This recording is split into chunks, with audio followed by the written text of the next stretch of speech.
제가 에베소서 4장 1절을 먼저 읽겠습니다. 그러므로 주 안에서 갇힌 내가 너희를 권하노니 너희가 부르심을 받은 일에 합당하게 행하여 모든 겸손과 온유로 하고 오래 참음으로 사랑 가운데서 서로 용납하고 평안에 매는 줄로 성령이 하나 되게 하신 것을 힘써 지키라. 몸이 하나요 성령도 한 분이시니 이와 같이 너희가 부르심의 한 소망 안에서 부르심을 받았느니라. 주도 한 분이시요 믿음도 하나요 세례도 하나요 하나님 하나님도 한 분이시니 곧 만유의 아버지시라. 만유 위에 계시고 만유를 통일하시고 만유 가운데 계시도다. 우리 각 사람에게 그리스도의 선물의 분량대로 은혜를 주셨나니 그러므로 이르기를 그가 위로 올라가실 때에 사로잡혔던 자들을 사로잡으시고 사람들에게 선물을 주셨다 하였도다. 올라가셨다 하였은즉 땅 아래 낮은 곳으로 내리셨던 것이 아니면 무엇이냐? 내리셨던 그가 곧 모든 하늘 위에 오르신 자니니 이는 만물을 충만하게 하려 하심이니라. 그가 어떤 사람은 사도로, 어떤 사람은 선지자로, 어떤 사람은 복음 전하는 자로, 어떤 사람은 목사와 교사로 삼으셨으니 이는 성도를 온전하게 하여 봉사의 일을 하게 하며 그리스도의 몸을 세우려 하심이라. 아멘. 우리 한번 옆 사람하고 한번 인사 한번 나눕시다. 반갑습니다. 사랑합니다.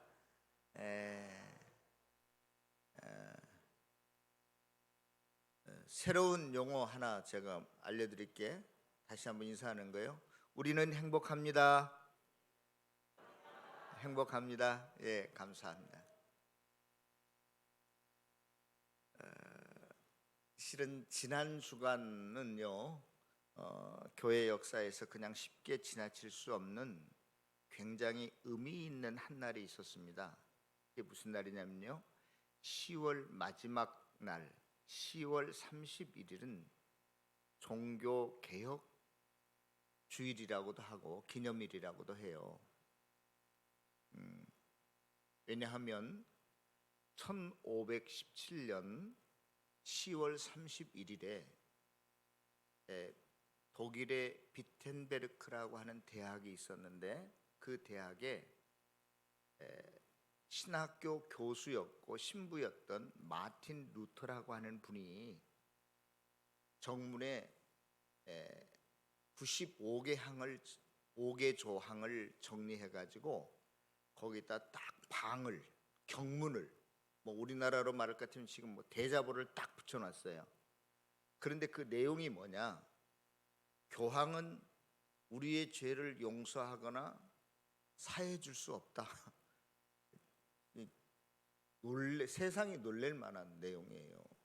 그동안 신부들에게 가서 고해성사를 하면 다 그걸 듣고 신부가 용서하고 그랬는데, 아니 신부 중에서도 제일로 우두머리인 교황은 결코 우리의 죄를 용서하거나 죄를 사해 줄 수 없다. 제가 그 95개조 조항을 쭉 살펴보니까요, 1조항에서 한 30조항은 주로 어떤 내용이냐면 연옥에 관한 내용이에요. 그 당시 막 면죄부를 팔고 그랬거든요. 그러면 그 헌금통에 헌금이 돈이 땡그랑하고 떨어지면 연옥에 있던 영혼이 죽은 너희의 조상들이 천국에 들어갈 수 있다, 이렇게 하고 막 면죄부를 팔았어요. 그러니까 그 95개 조항의 1조항에서 한 30개 조항까지는 대부분 연옥에 관한 거. 연옥을 가르치는 자나 그 뭐 받아들이는 자는 둘 다 지옥에 간다, 그렇게 막 대부분 30개 조항이 다 연옥에 관한 조항들이 대부분이에요. 그 다음에 31조에서 한 80조, 한 50개는 또 뭐냐? 면죄부, 이거 잘못됐다. 면죄부가 우리를 구원시키지 못한다. 그러한 내용들로 꽉 차 있습니다. 아무튼 1517년 10월 31일에 그 당시 온 세계를 통치하고 있던 사람이 황제가 아니라 실은 로마 캐톨릭 교회의 교황이었어요. 제가 지난번에도 말씀을 드렸죠. 교황이 아니 독일 나라의 왕도 임금도 임명하고 파문시키고 막 이랬다니까요. 교황의 힘이 얼마나 셌던지. 그런데 그때쯤에 그 어떠한 일이 또 교황에게 있었냐면요, 그 당시 1517년 전후로 1513년에 레오 13세라는 교황이 즉위를 했어요. 그래서 지금 이제 1517년까지 한 4년밖에 지나지 않았잖아요. 근데 레오 10세 교황이 베드로 성당, 저는 가보지 않았지만 엄청나다고 그래요. 대리석 기둥 하나가 온갖 인류의 가장 최고의 예술품이 거기에 그려져 있고, 그런데 그러한 성당을 증축하기 위해서 뭐가 많이 필요했을까요? 돈이. 그런데 그때 당시 그 교황이 여러 나라의 황제들도 임명하고 또 여러 나라의 그 대교구 추기경 이런 것도 임명했거든요. 그런데 그 독일의 그 교구장을, 대교구를 임명할 때 교황이 뭘 받느냐? 초입세라는 걸 받아요. 지금도 캐톨릭 교회는 뭐 여기 도남동 성당, 뭐 예를 들어서 응암동 성당의 모든 수입을 일단 어디에 보내냐면 로마 교황청에 보내요. 그래서 그 로마 교황청에서 또다시 니네 도남동 성당은 1년에 얼마 써라, 또 니네 응암동 성당은 요번에 건축하니까 얼마 써라 하고 다 돈을 또 내려보내요. 그런데 그 교구장의 개인적인 수입이 엄청난 거예요.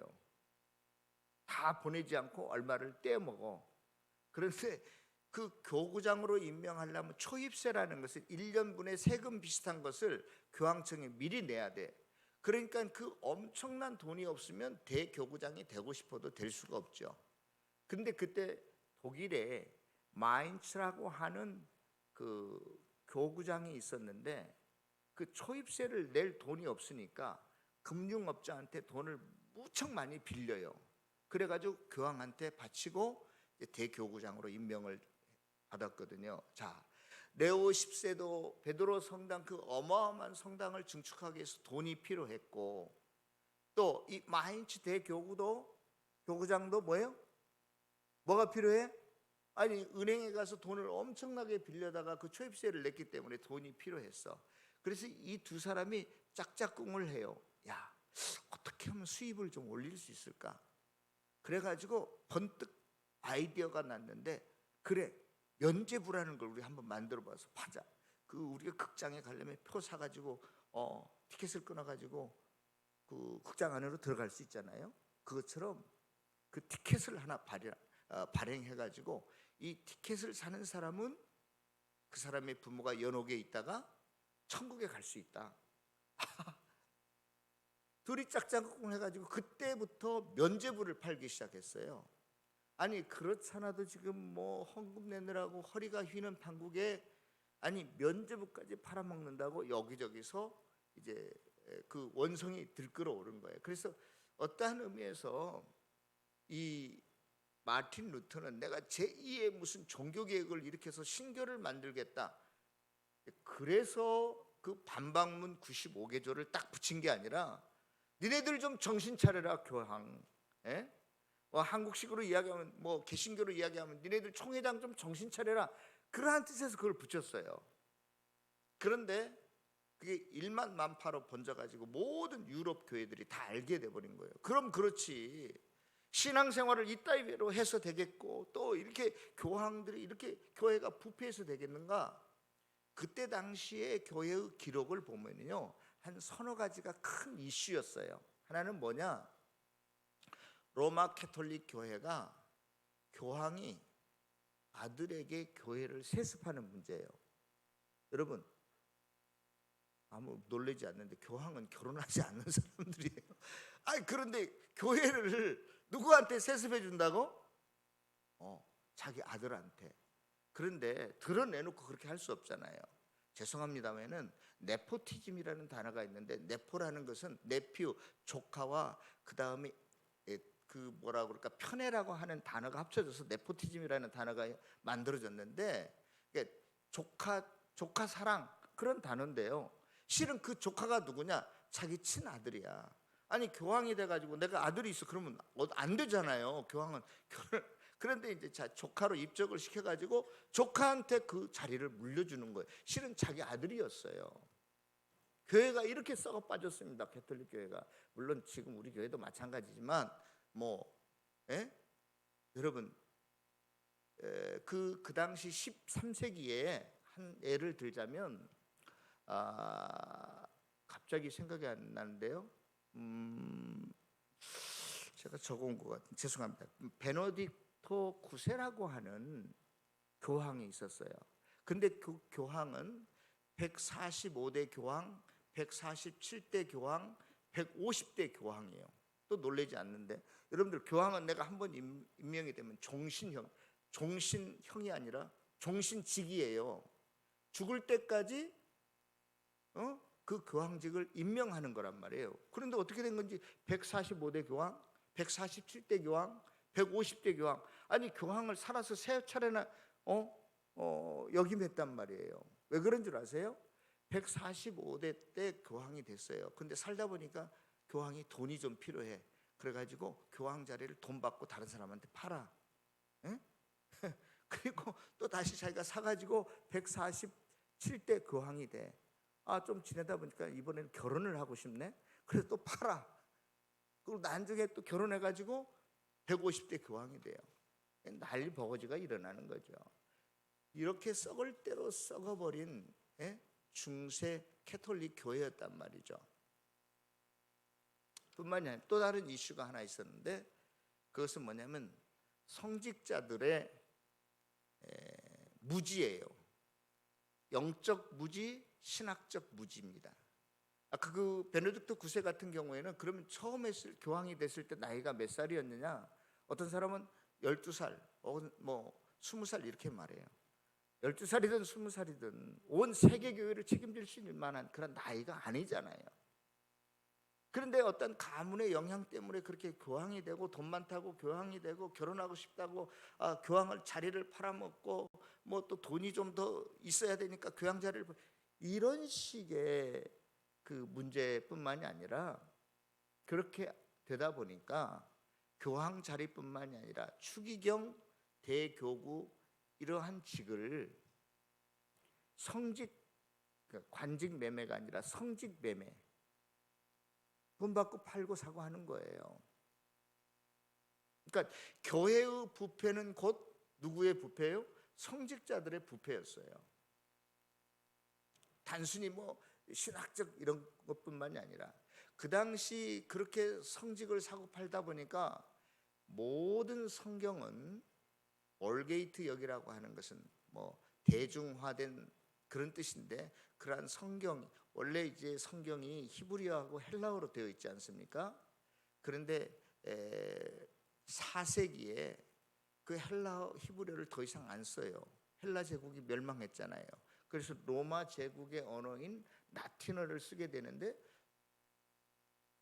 그 성경을 헬라어 히브리어로 된 성경을 라틴어로 번역했는데 그 라틴어 번역판을 벌게이트역이라고 합니다. 그 벌게이트역은요 제롬이라고 하는 사람이 34년에 걸쳐서 번역한 책이에요. 제가 그 벌게이트역을 번역한 제롬은요 원래 유고슬라비아 태생인데 이 사람이 자기 친구인 다마수스라고 하는 황제의 비서였어요. 그런데 아주 언어학자였습니다. 그래서 자기 친구 교황이 죽자 자기가 교황 선출에 나와요. 근데 보기 좋게 떨어져요. 그래서 실망해가지고 나는 이제 은둔하면서 성경이나 번역할래.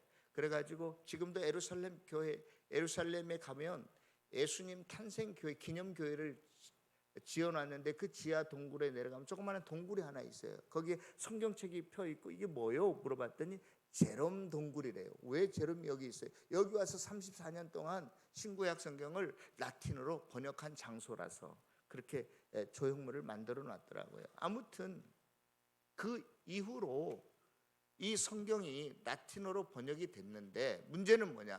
아니 독일 사람은 라틴어를 모르고 영국 사람은 영어 쓰지 라틴어 모르고 그런데 20세기까지 이 라틴어 성경만이 참 성경이다 해서 캐톨릭에서는 다른 성경을 일체 인정을 안 했어요.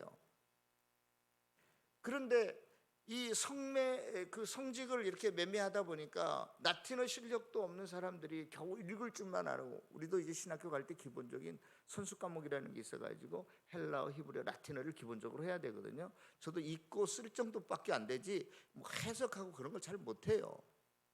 그런데 모든 신학적인 서적이 거의 성경뿐만이 아니라 라틴어로 되어 있기 때문에 신학을 지금도 하려면, 제대로 하려면 라틴어를 필수적으로 공부해야 되는 거예요.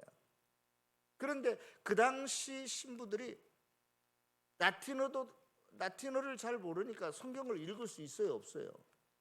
우리나라 조선시대만 해도 글을 읽는다는 게, 문맹률이라는 게 거의 한 95% 정도 됩니다.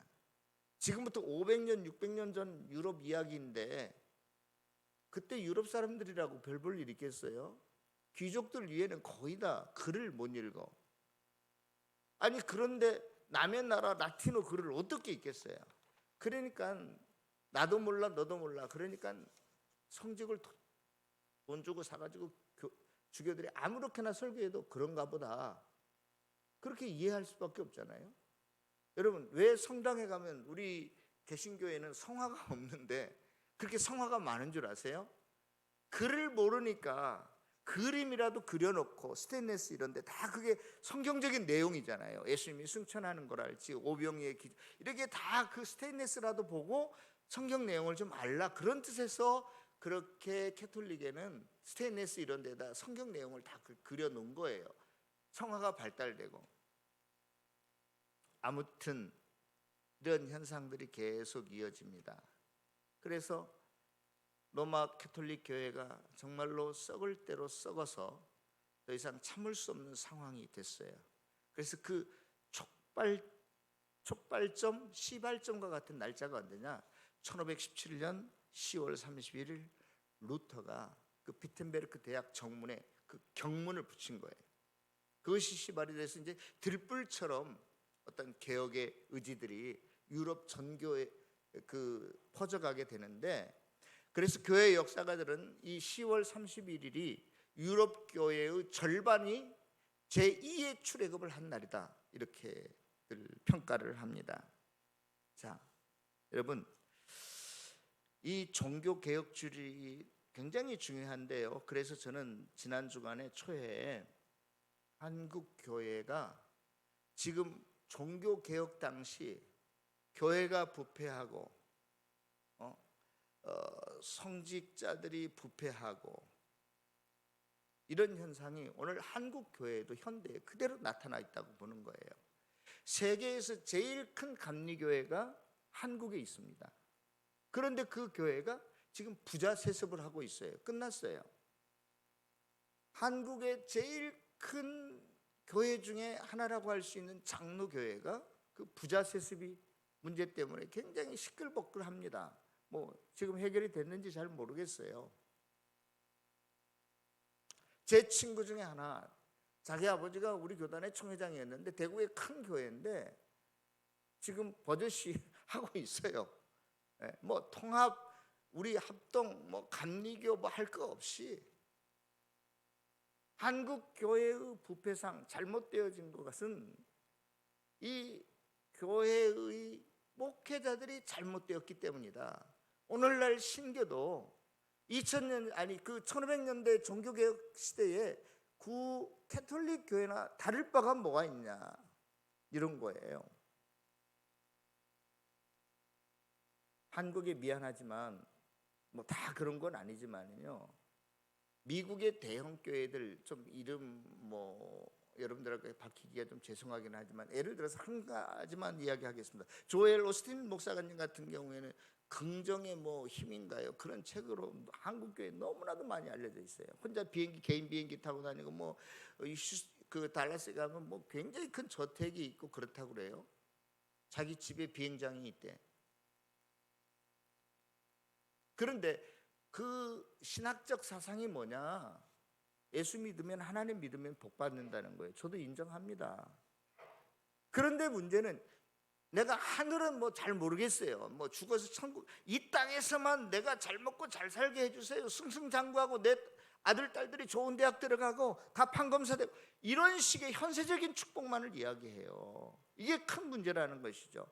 한국의 대부분의 대형 교회들이 미국의 그 대형 교회들이 모델이 되어서 그대로 한국에 지금 접속되고 있다, 뭐 닮아가고 있다, 이렇게 평가합니다. 그래서 이번에 종교개혁주의를 맞이해서 몇몇의 뜻 있는 한국의 목사님들과 평신도들이 월요일 날 모여서 어떤 토론회를 했어요. 저도 이제 거기 일원이 돼서 나가서 토론을 했는데 제 테이블에 10명의 사람들이 모였습니다. 10명은 목사, 10명은 평신도. 10명 목사 중에서는 시골교회 목사님, 도예지 목사님, 큰 교회 목사님, 작은 교회 목사님, 또 한 분은 여자 선교사님, 동남아의 여자 선교사님, 또 5분은 평신도의 장로님, 집사님. 그런데 그 평신도 그룹의 5명 중에 3명이 법조인이었어요. 다들 변호사였어요. 물론 거기 의료인도 있고. 그래서 해서 이제 먼저 오늘날 한국 교회가 이렇게 타락하고 그 가톨릭 교회 못지않게 부정부패가 만연하고 사회적으로 지탄을 받고 있는데 그 이유가 뭔가, 그 평신도들이 아주 그 신랄하게 지적을 하더라고요. 다 맞는 말이에요. 겉모습부터 목사들은 다 뭐 저처럼 얼음땡이고 쌀벌한데 이 평신도들은 다 장로님 타입이더라고. 다 목사님 같아. 얼마나 인품이 좋고 그게 봐도 그냥 우리 신지정 장로처럼 선하게 생겼잖아요. 근데 그분들이 한 분 변호사는요, 자기는 가난한 신자래. 대학 때 경제학을 전공했었는데 예수님 영접하고 마누라를 그 가톨릭 사람가 그 가톨릭인이 돼서 교회는 나가고 싶지만 정서상 지금 교회를 못 나가고 있다. 그런 분들이 평신도에 왔어요. 그러니까 넌 크리스천은 아니지만 자기도 예수님은 영접했다고 하지만 교회 출석은 못 하고 있다는 거예요. 아무튼 그러한 사람들 눈에 목사들이, 한국 교회 목사들이 어떻게 비춰졌느냐 하는 말이 다 맞아요.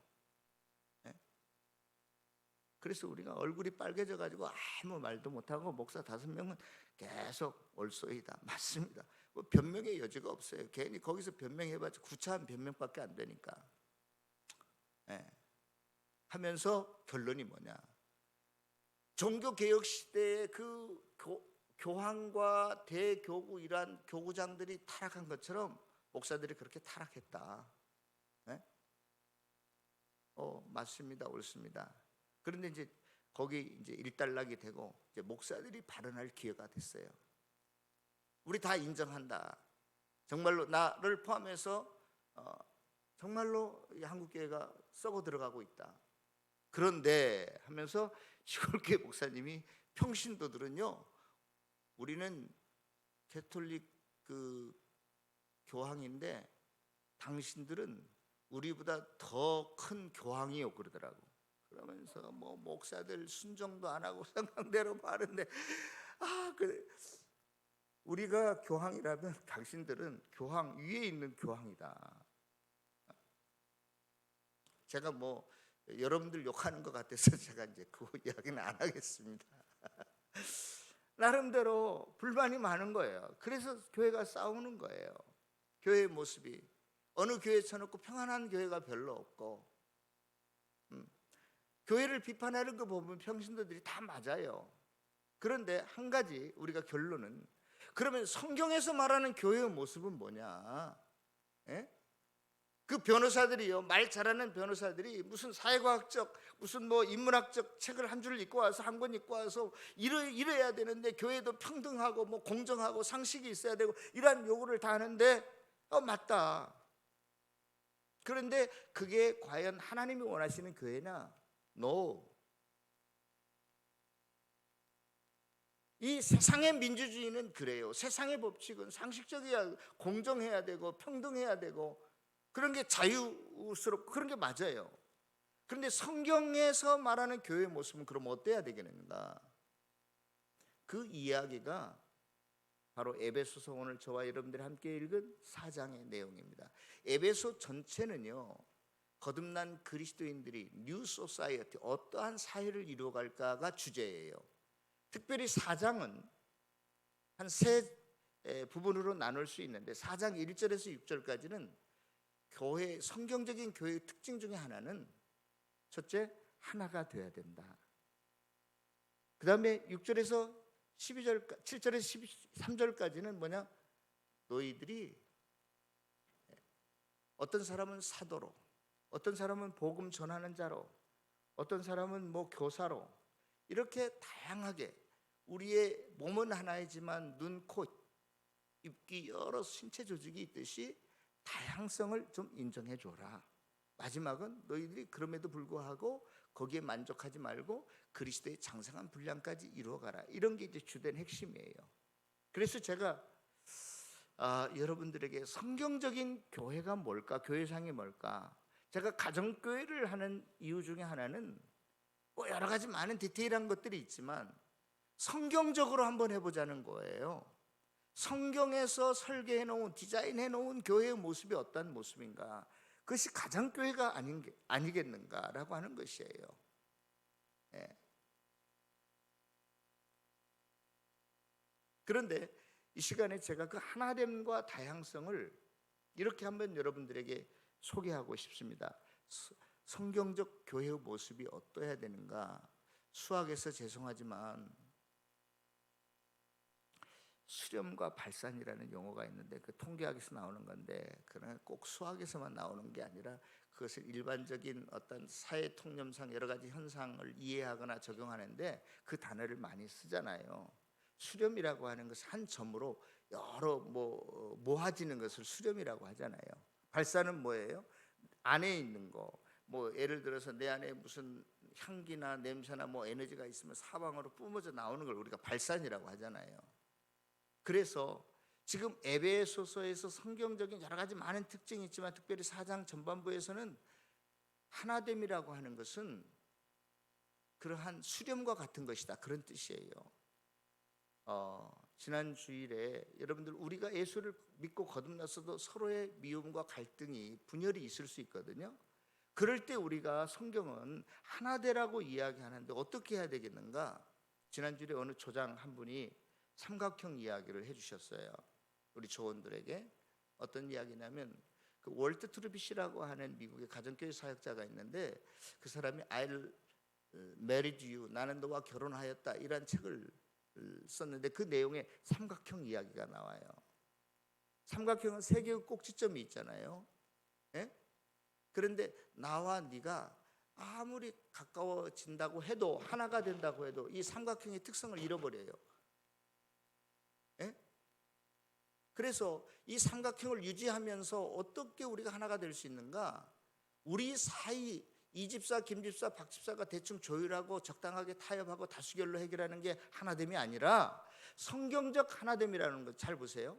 여기 밑변의 양쪽에 꼭지점이 있는데 우리끼리 안에서 뭐 타협하고 하나가고 생각을 하나로 묶고 그런 게 하나됨이 아니에요. 성경적 하나됨이라고 하는 것은 여기 또 다른 삼각형의 꼭지점이 위에 있잖아요. 그래서 양쪽에 우리 조장이 어느 분이 가르쳐 주셨어요. 양쪽에 있는 꼭지점이 위에 있는 꼭지점을 향해서 서로 가까이 나아갈 때 밑변의 길이가 점점 짧아져요. 그리고 최종적으로는 거기에서 하나가 될 수 있고 모아질 수 있다는 것이죠. 이처럼 성경적인 하나됨이라고 하는 것은, 그래 내가 담임 목사니까 네 뜻에 따라줄게, 그런다고 해서 하나가 되는 게 결코 아니라는 거예요. 그냥 형식적으로 그래 해 먹어, 이러한 식으로 해서 하나가 되는 게 아니라 우리가 서로 이 집사, 박 집사, 김 집사가 다 어디를 향해서 가까이 나가야만이 진정으로 우리가 하나를 이룰 수 있어요? 하나님에게. 사랑하는 성도 여러분, 우리가 무슨 국회 아닙니까? 대충 조율하고 타협해서 뭐 하나를 이루게? 그런 거 아니에요. 저와 여러분들이 어디에 있든지 어느 위치에 있든지 다 하나님을 향해서 가까이 나아갈 때 우리가 하나님을 정점으로, 기점으로 비로소 하나가 될 거예요. 마음이 하나가 될 거예요. 내가 겉으로만 목사이니까 그래 김 집사 그렇게 그거 좋아해? 그래 내가 양보할게, 이런다고 교회 안에서 하나가 되는 게 아니라 이 말이에요.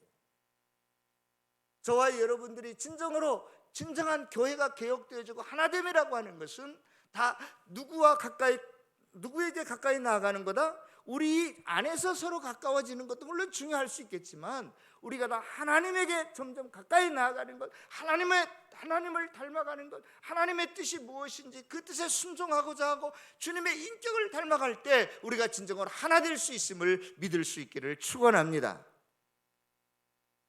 그 다음에 나오는 부분이요, 그런 거예요. 우리 교회가 몸으로 비유하고 있잖아요. 몸에는 눈도 있고 귀도 있고 코도 있잖아요. 다 눈이 중요하다고 해서 눈만 달리면 밥은 어디로 먹습니까? 소리는 어디로 듣습니까? 그래서 모든 신체 조직은 서로의 기능의 차이지 어느 것이 중요하고 덜 중요하고 하찮고 그런 게 아니라는 거예요. 군대 가면 이등병, 소위, 대장, 계급이 있지만 우리 몸에 붙어있는 신체의 조직은 뭐가 덜 중요하고 더 중요하고 그런 문제가 아니에요. 단지 유기적으로 서로 연결되어 있고 기능, 역할만 다를 뿐이에요.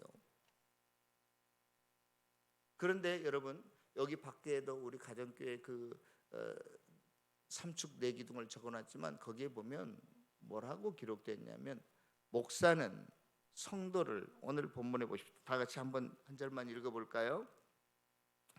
우리 11절 12절을 다 같이 한번 읽어보겠습니다. 에베소 4장 11절 12절 시작. 그가 어떤 사람은 사도로, 어떤 사람은 선지자로, 어떤 사람은 복음 전하는 자로, 어떤 사람은 목사와 교사로 삼으셨으니 이는 성도들을 온전케 하여 봉사의 일을 하게 하며 그리스도의 몸을 세우려 하심이라. 목사는 무슨 일을 하냐면 성도를 온전케 한다. 이 온전케 한다는 것은 죄송합니다. 훈련시킨다, 그렇게 여러분들 생각하시면 좋겠어요.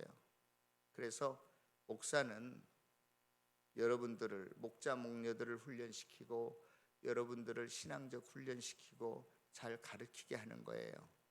좀 제가 인격적으로 덜 됐고 생위에 어떤 모험이 되지 않아도 저의 역할은 여러분들을 아무튼 가르치는 겁니다. 그 다음에 성도들은, 평신도들은 뭐를 한다고요? 그렇게 온전케 되어서 어떻게 해요? 봉사의 일을 하게 하며 그리스도의 몸을 세우게 한다. 봉사라는 것, 죄송합니다, 영어로 미니스트리예요. 목사를 미니스터라고 그러거든요. 그러니까 목사나 똑같아요. 성도들이 미니스터가, 목사가 되어서 교회를 세우는 일을 하는 거라요. 자, 다시 이야기하겠습니다. 저를 보세요. 축구장에 가면 감독이 운동장에 나가서 뛰나요? 코치가 너 여기 맞고 너는 이렇게 하고, 이 애가 갈 때 너는 절로 가고, 이런 작전을 다 지시해 훈련시켜요. 운동장에서 뛰는 사람들은 누구예요? 선수들이에요. 골 넣는 사람들은 누구예요? 선수들이에요. 저는 이 축구 예화가 참 성경적 교회의 모습을 설명하기에 딱이라고 생각합니다. 그런데 지금까지는요, 목사가 다 했어. 축구 감독도 되고 코치도 되고 킵도 보고 키파도 되고, 다 선수까지 다, 이런 게 성경적인 교회의 모습이 아니라는 거예요. 가정교회 운동은 실은 평신도 운동입니다. 목사님이나 할 일이, 제가 어떻게 그런 일을 해요? 저는 그냥 교회 다니는 것만으로 목사님 만족하세요. 한국의 99.9%가 다 이런 태도예요. 그런데 이 교회에서 목사는 하나고 둘이고 3명밖에 안 되는데, 여러분, 이 교회를 세우는 사람은 이 3사람이 아니라 성도, 평신도 한 사람 한 사람이 교회를 세운다는 거예요. 그 교회를 세운다는 게 뭐냐? 이 삼선교회, 연합교회를 세우는 게 아니라 여러분들의 목장, 가정교회를 세운다, 이 말이에요.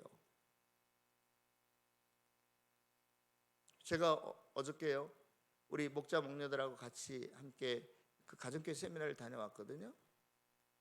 직분은, 내가 장로나 목사의 직분은 70세가 정년이 되면 교회법에 의해서 내려놔야 돼요. 그러나 목자의 직분은 그렇지 않아요. 80이 훨씬 넘은 장로님도 목자로 오셨더라고요. 이게 성경적 가정교회의 모습입니다.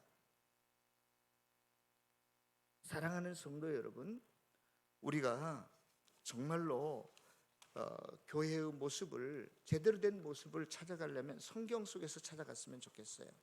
종교 개혁의 5대 슬로건이 있어요. 뭐 오직 하나님께 영광, 뭐 오직 믿음으로, 또 뭐 오직 은혜로, 뭐 이런 거.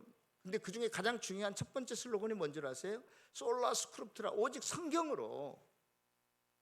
내 생각에, 개인적인 생각에 교회는 이렇게 해야 되고 장로는 이렇게 해야 되고 목사는 이렇게 해야 되고, 그게 아니에요. 성경에서 교회의 모습을 어떻게 말하고 있고, 목사는 어떻게 살아야 되고, 어떻게 장로는, 목자, 목녀는 어떻게 살아야 되고, 성경에 근거해서 우리가 살아야 되는데, 자기가 책 한 권 읽고 와서 뭐 이랬네 저랬네 하고 말이야. 그러면 안 된다 이 말이에요. 이 공동체는 믿음의 공동체고 하나님의 공동체고, 이 세상의 조직과는 달라요. 문화와는 달라요. 여러분들이 세상 속에서는 민주화 발전을 위해서 그렇게 요구하고 투쟁할 수 있지만, 교회 와서는 목적도 다르고 방식도 다릅니다. 그런데 그 근거를 어디서 찾아야 돼요? 성경 속에서 찾아야 돼요.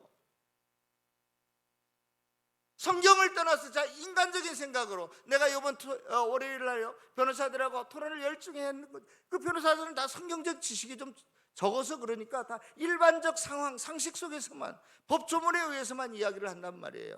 답답했어요 제가. 성경은 이렇게, 그 개념이, 교회의 개념이 이런 겁니다. 아 그러냐고.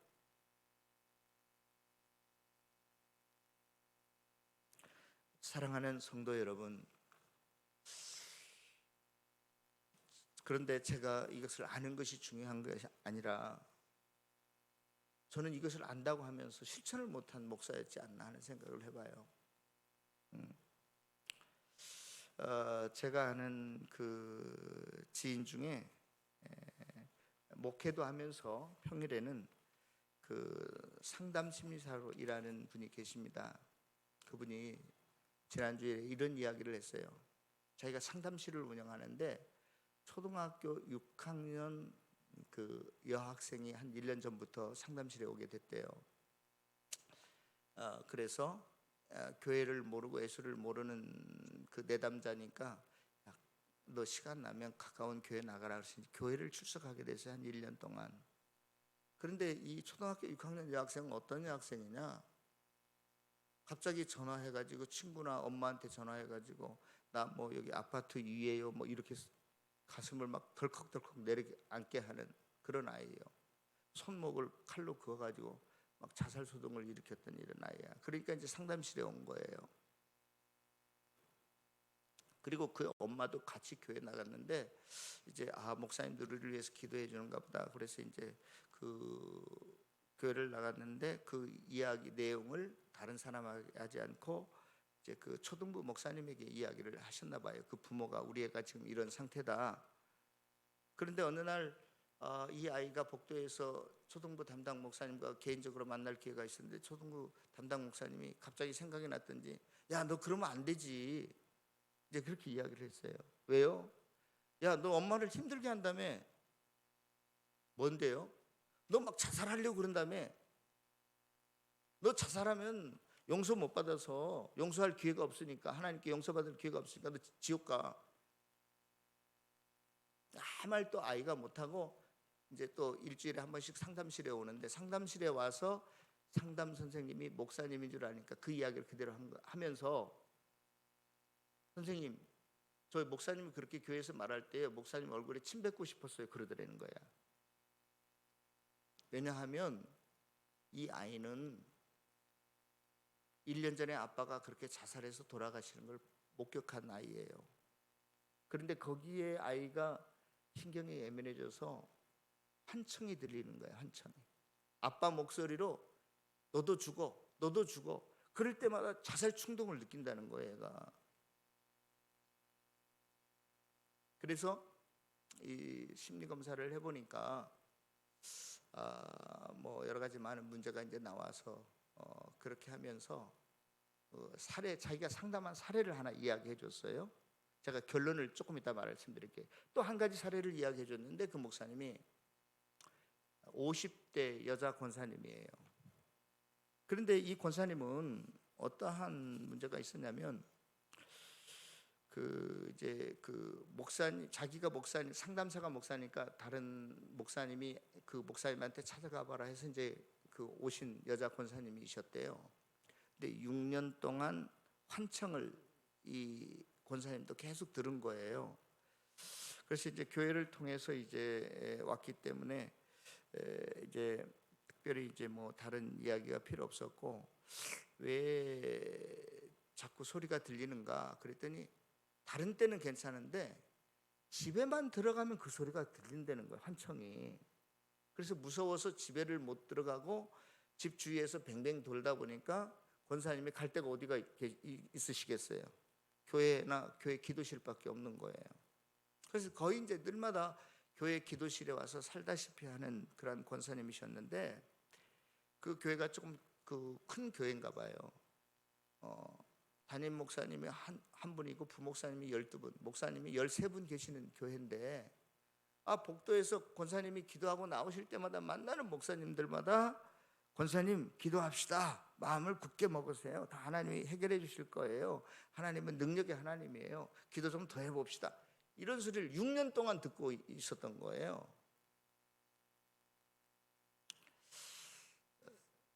그런데요, 병세가 전혀 호전되지가 않았어요. 그래가지고 이제 상담실에 온 겁니다. 심리 검사를 해보니까 만성 조현병, 여러분 우리가 정신분열증이라는 그 병을 앓고 있어요. 그래서 이제 자기가 소견서를 써서 대학병원 정신병원에 이렇게 보내면서 그 목사님이 그런 거예요. 문제가 뭐냐? 아까 그 초등학교 6학년 다니는 아이를 영희라고 이름합시다. 그 영희하고 그 권사님 모두가 교회 안에서 계속 믿음에 대해서 듣고 기도를 계속 강요받고, 그 다음에 내가 그래서 믿음이 적은 사람인가? 기도가 부족한가? 하나님이 나를 싫어하시는가? 이러한 고민과 갈등이 결코 해결되지 않았어요. 그러면서 그 목사님이, 제가 중간에 다 생략해야 되겠습니다. 여러분, 우리가 알아야 될 것은 뭐냐? 제가 이 시간에 그 두 사례를 이야기하면서 여러분들의 결론적으로 말씀드리고 싶은 것은 뭐냐? 믿음이 있어도, 믿음이 있는 사람도 우리 가운데 아플 수 있고, 믿음이 아주 좋아도 가난하게 살 수 있고, 믿음이 있어도 우리 가운데 애로움이나 슬픔이 얼마든지 올 수 있다는 것을 왜 인정하지 않느냐?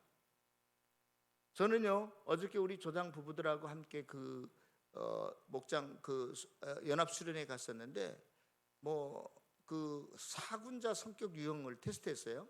여러분들 애니어그램이나 MBTI는 많이 해봤겠지만 그하고 비슷한 그 사군자, 한국형 심리 검사를 누가 발명해가지고 그 목자 중에 한 사람이 그걸 했는데, 저는 그 사군자 중에서 대나무형이에요. 대나무형. 여러분, 제 얼굴만 봐도 교만이 짝짝 흐르잖아요.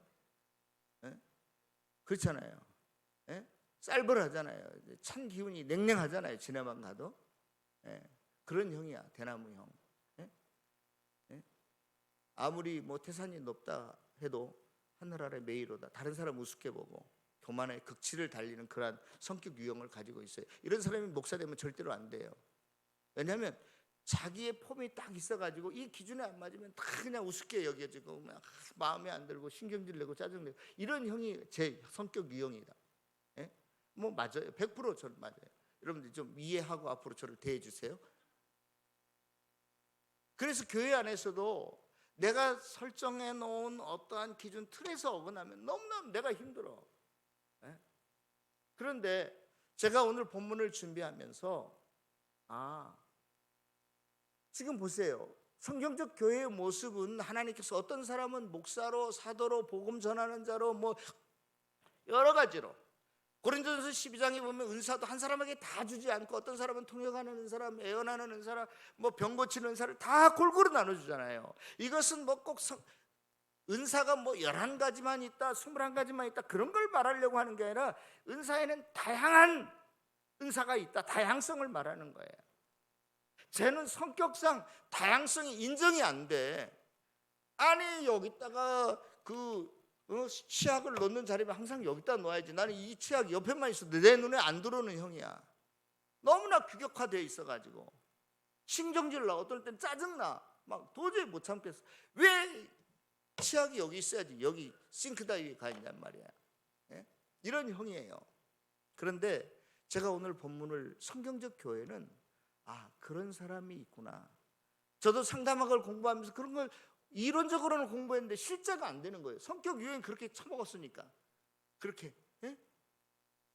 그래서 이번 기회에 제가 그랬어요. 그렇구나. 성경적 교회라고 하는 것은 나 같은 사람을 만들려고 해서는 안 된다. 아니 분홍 색깔 좋아하는 사람이 있고 하얀 색깔 좋아하는 사람이 있고 파란 색깔 좋아하는 사람이 있는데 왜 내가 지금까지 이 다양성을 인정하지 못했을까? 뭐 또 이렇게 말은 해놓고 또 마찬가지일 거예요. 뒤돌아서. 그래도 성경적 교회는 어떤 거냐? 우리가 서로 못났고 좀 저질스럽고 저같이 설교를 못하는 목사라도 좀 봐주라 이 말이에요. 서로 용납하고 수용할 때 우리가 성경적 교회, 아름다운 목장을 이뤄갈 수 있지 않겠나 하는 생각을 해봅니다. 실은요, 제가 오늘 설교가 굉장히 길어져 버렸어요. 왜냐하면 일주일 내내 설교할 준비할 시간이 없이 바쁘게 어저께도 수련회 끝나고 집에 가니까 한 10시쯤 된 거예요. 너무나 피곤해서 잠자고. 예? 목사는요 설교 준비가 안 되면 이렇게 길게 합니다. 예. 그러나 제가 오늘 하고 싶은 이야기는 한 가지예요. 우리가 교회 안에서 갈등과 분열이 일어날 때, 교회의 부정부패를 볼 때 여러분들이 세상에서 뭐 전투하듯이 노조 싸우듯이 그런 식으로 시각을 바라보고 해서는 절대 안 된다. 교회를 바로 세워가는 것은 성경적 교회를 세워가기 위해서 우리가 가정교회를 한다. 정말로 성경에 디자인된 설계된 교회의 모습이 어떤 건가? 교회의 모습이 여러 가지가 있지만 그 중에 한 가지 에베소 4장에서 교회의 하나됨을 이야기하고 있고, 또 다른 것은 그러면서 동시에 교회의 다양성을 인정해 주라. 이것이 성경적 교회관이다. 교회의 모습이다. 저와 여러분들이 이러한 교회를 앞으로 꿈꾸며 더 목장 가정교회를 여러분들이 아름답게 여러분들이 세워가시고, 우리 목자와 목녀들이 다시 한번 힘을 분발해서 세워가시고, 또 연합교회가 날로 성장해가는 정말로 주님 보시기에 기쁜 아름다운 삶과 교회를 만들어가는 저와 여러분들이 다 되어지시기를 다시 한번 주의 이름으로 축원합니다.